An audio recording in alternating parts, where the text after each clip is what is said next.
हजुरहरूले यो भिडियो सबै सामु शेयर गर्नु होला है त। आज म तपाईहरुलाई स्पिरुलिनाको फाइदा बताउन चाहन्छु। यदि हामीले यो खाने हो भने रोग प्रतिरोधात्मक क्षमतालाई वृद्धि गर्छ, रोगसँग लड्ने क्षमतालाई चाहिँ विकास गर्छ यसले चाहिँ।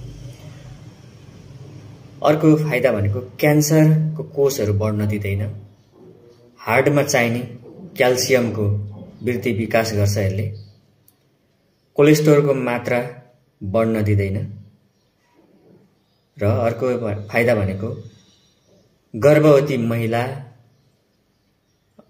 त्यस्तै गरेर पोषणको कमी भएको बच्चाहरूलाई असाध्यै राम्रो हुन्छ यो दिने हो भने। रगतको कमी हुने व्यक्तिलाई दिने हो भने यो असाध्यै राम्रो हुन्छ, ब्लड बनाउने काम पनि गर्दछ।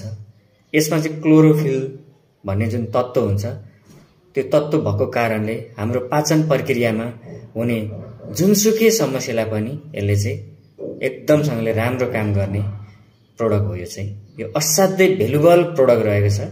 यो डिएक्सन कम्पनीले उत्पादन गर्ने लोकप्रिय एउटा उत्पादन हो यो पनि। यो असाध्यै राम्रो छ। हजुरहरूले सबैसँग यो भिडियो शेयर गरेर पुर्याउनु होला भन्दै आजको यस जानकारीसँगै म शिव श्रेष्ठ पनि बिदा हुन चाहन्छु। हवस् त, नमस्ते।